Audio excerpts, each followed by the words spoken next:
এখন বর্তমানে যদি উচিত কথা কইতে যাই, হক কথা কইতে যাই, ন্যায়ের কথা কইতে যাই, তাহলে দেখা গেছে ফ্যামিলিতে ভালো থাকা যাবে না, আশেপাশে ভালো থাকা যাবে না, বন্ধুবান্ধব কমে যাবে। আর কি বলে যে আশেপাশে যারা প্রতিবেশী আছে তারাও ভালো চোখে দেখবে না। এখন যদি কাউকে বলি ভাই দাড়িটা রাইখেন, সেপটা কইরেন না, দাড়ি রাখা নবীর সুন্নত, এইখানে কেন খুর লাগাইতেছেন, কেন নামাজ পড়েন না, এইসব কথা কইতে গেলে বড় আলেম হয়ে গেছাও না, 2 দিন ধরে নামাজ পড়ো, মুখে 2 দিন ধরে দাড়ি রাখো, বড় একজন আলেম হয়ে গেছো গা। এখন এইসব কথা কইলে মানুষের মুখ ব্যাকসানি শোনা লাগে, দেখা লাগে।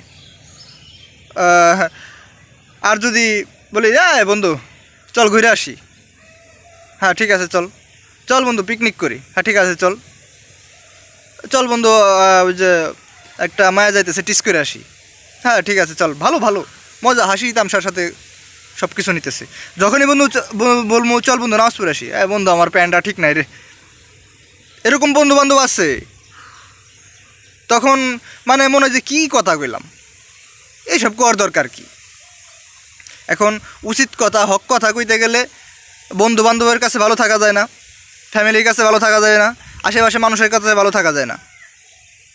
কিন্তু যদি আমি হক কথা না কই, উচিত কথা না কই, মানে যেটা ন্যায্য কথা ওটা যদি আমি না কই, তাহলে তো ওই আল্লাহ তাআলার কাছে আমি অপরাধী থাকবো, যে এই বিষয়টা আমার বলার উচিত ছিল, কেন আমি বললাম না।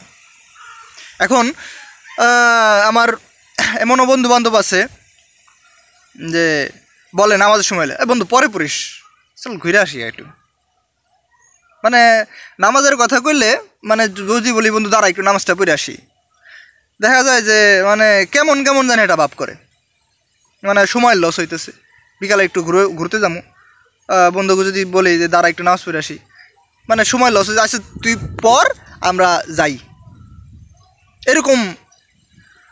তাই আমি বলি যে মানে সব কথার এক কথা, যেটা যে নামাজ আপনাকে পড়তেই হবে, আল্লাহ তাআলার হুকুম আপনাকে মানতেই হবে, আর এইটার বাইরে গিয়ে সুখ পাবেন না। আপনি মেয়ের পিছনে ঘুরেন, সুখ নাই, সিগারেট খান, এর ভিতরেও সুখ নাই, একটা সেজদা দেন, এর ভিতরে যতটা সুখ আছে। আসলে এইসব মুখে বইলা বুঝানোর মতো না। আপনি যখন নামাজ পড়বেন, যখন আল্লাহ তাআলার নৈকট্য হাসিল করবেন, তখনই আপনি সব বুঝতে পারবেন। তাই প্রিয় ভাই বন্ধু, আঙ্কেল আন্টি, আমার বড় যারা আছেন, সকলের উদ্দেশ্যে একটা কথা, আল্লাহ তাআলার হুকুম পালন করেন, দিনের পথে চলেন। আসসালামু আলাইকুম।